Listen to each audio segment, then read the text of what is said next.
m'en sortir. Un homme l'entend pleurer et s'approche. C'est Jean-Pierre, célèbre pilote de Formule 1 à Monaco. Pourquoi être si triste quand elle est encore jeune? Tu as la vie devant toi, c'est ce qui ne va pas.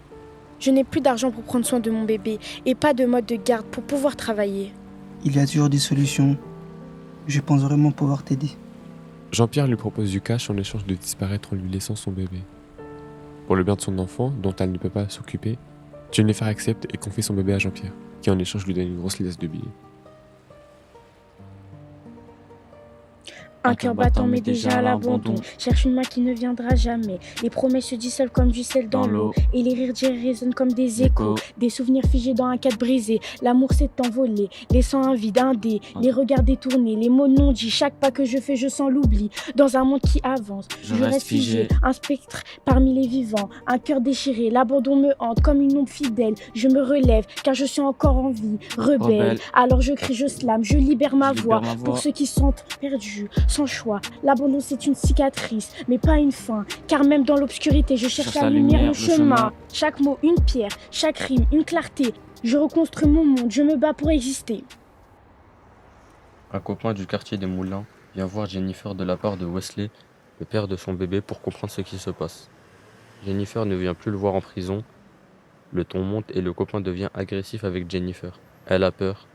Un jeune homme, David, la sauve. Tu le laisses tranquille, ok? Sinon tu vas vraiment le regretter. David est vraiment costaud et très énervé. Le copain de Wesley s'enfuit. Merci, mais pourquoi tu filmes? Parce que je suis influenceur. Tu vas voir, on va faire le buzz ensemble. Il avait raison. La vidéo fait le buzz sur les réseaux. La victime et son sauveur sont maintenant des stars. Ils se mettent en couple pour de vrai. Jennifer cache à David son nouvel amoureux, qu'elle a eu un bébé qui a été adopté par un homme riche. Elle commence à faire elle aussi l'influenceuse. Un jour, elle fait une dédicace sur un yacht à Monaco et un jeune ado fan d'elle vient la voir. Tu as quel âge? J'ai 12 ans. Tu as vu? J'ai les yeux verrons comme toi. Tu sais, c'est super rare. Jen est très troublée. Il a l'âge de son fils. Elle comprend qu'elle est sa mère et s'effondre, prise d'un tremblement incontrôlable.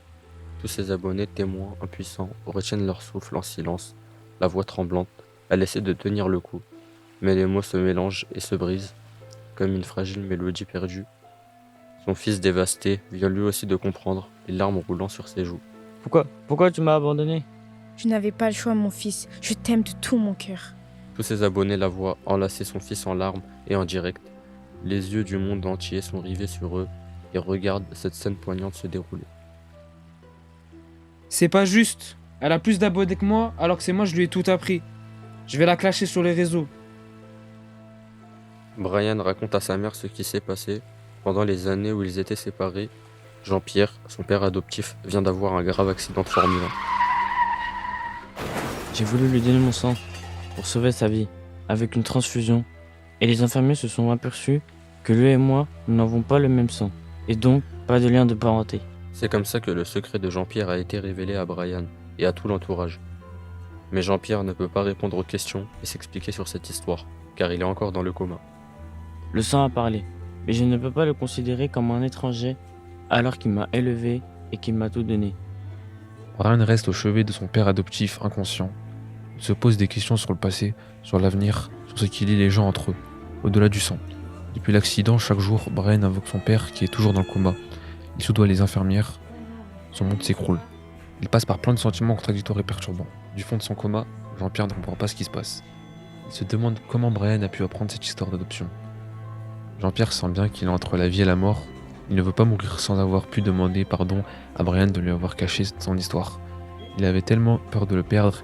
Il a aussi appris que Wesley, le très jeune père biologique de Brian, s'était suicidé en prison, n'ayant plus de nouvelles de Jennifer et de leur bébé. Il n'avait plus de raison de vivre, plus rien pour l'aider à supporter sa longue peine. Plus d'espoir que sa petite famille l'attende et soit là pour lui le jour où il sera libéré.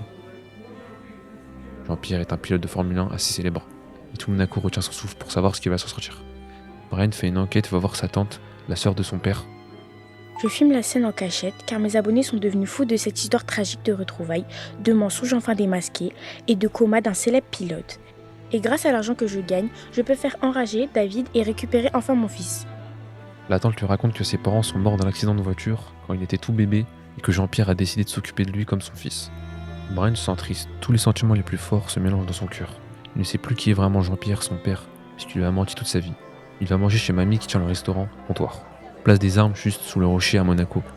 Mamie a joué pour lui le rôle d'une grand-mère. Il a confiance en elle et elle connaît toutes les histoires secrètes du rocher qu'il lui raconte. Il découvre que Jean-Pierre, lui aussi, avait eu l'idée de se confier à mamie après avoir pleuré, avoir réfléchi. Brian va voir Jean-Pierre à l'hôpital. Jean-Pierre est dans le coma, mais il répond à son fils dans sa tête. Malheureusement, Brian ne peut pas l'entendre. Papa, réveille-toi. Arrête, c'est pas marrant. Réveille-toi. On m'a dit que je suis pas compatible avec toi. Explique-moi. Je t'entends, mon fils. Pardonne-moi. Je ne voulais pas que tu l'apprennes de cette manière.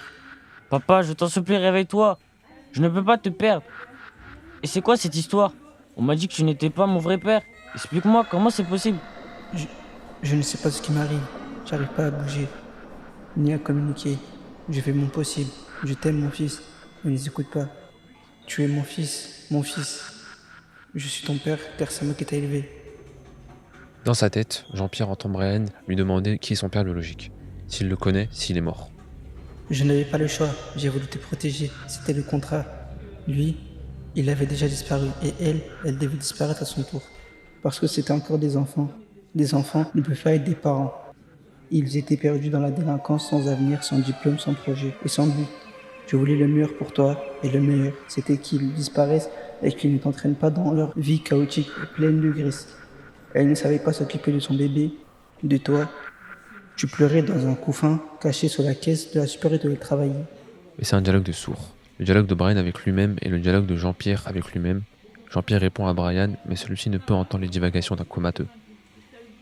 Il secoue Jean-Pierre inconscient. Réveille-toi, ne me laisse pas seul. On a entendu des cris. Que faites-vous? Vous n'avez pas le droit de crier sur un patient. S'il vous plaît, réveille mon père. Monsieur, on ne peut rien faire. Son destin repose entre ses mains maintenant. Il faut juste attendre. S'il vous plaît, prenez soin de lui, réveillez-le, je vous en supplie. Brian est très en colère et pense un instant à débrancher Jean-Pierre. C'est qu'il lui donne beaucoup de culpabilité. Il faut le débrancher car il lui a menti. Mais il l'aime comme un bon fils reconnaissant et toutes ses pensées contradictoires se bousculent dans sa tête. Jean-Pierre essaie toujours de communiquer, d'entrer en contact avec Brian. Le test ADN, c'est que de la science. Tu n'es pas le fils de mon sang, mais tu es le fils de mon cœur. Même si je ne peux pas te le prouver, peut-être que tu m'en veux de t'avoir caché tout ça. Mais j'ai essayé d'être un bon père pour toi. Ta mère avait à peine 15 ans, elle m'a confié à toi, elle m'a fait confiance pour veiller sur ton enfance, sur ton bonheur. Et ça, c'est un acte d'amour. Ton père avait 15 ans lui aussi. Et moi, tu sais bien, j'ai eu beaucoup de conquêtes, mais je suis stérile, depuis un accident de voiture. Je suis devenu un vrai playboy pour compenser, mais en vérité, je suis marié à ma Formule 1. Brian continue à poser des questions, même s'il sait que Jean-Pierre ne peut pas vraiment lui répondre. Il espère qu'il entend les questions et il répondra à son réveil. Tu comptais me le dire quand? Tu n'as pas honte de m'avoir menti tout ce temps? En tout cas, merci d'avoir été là. Je t'en prie, réveille-toi, je t'aime. Tu es mon père, et c'est tout. Jean-Pierre ouvre les yeux et sourit. Ils font un selfie pour que Jennifer le poste, les abonnés sont fous de joie. La seconde chance, une fiction faite par la première commerce du lycée Charles Petier à Villeneuve-la-Garenne. Enregistrée à la SACD le 18 mars 2025. Avec Mohamed, Céliane, Aymen, Christopher, Samy, Kylian, Mehdi, Chelsea, Monia, Tariq. Encadré par Madame Amagar et Madame Bécalette, enseignantes au lycée Charles Petier à Villeneuve-la-Garenne. Réalisation, prise de son, montage, mixage par Baptiste Runetti. Écriture encadrée par Delphine Gusto. Dans le cadre de la 3e édition de Raconte-moi ta vie en Île-de-France, un dispositif imaginé par le Fonds de dotation Auteurs solidaires créé sous l'impulsion de la SACD, mise en œuvre dans l'Académie de Versailles, en partenariat avec la région Île-de-France. Coordination locale menée par l'ACRIF, Association des cinémas de recherche d'Île-de-France.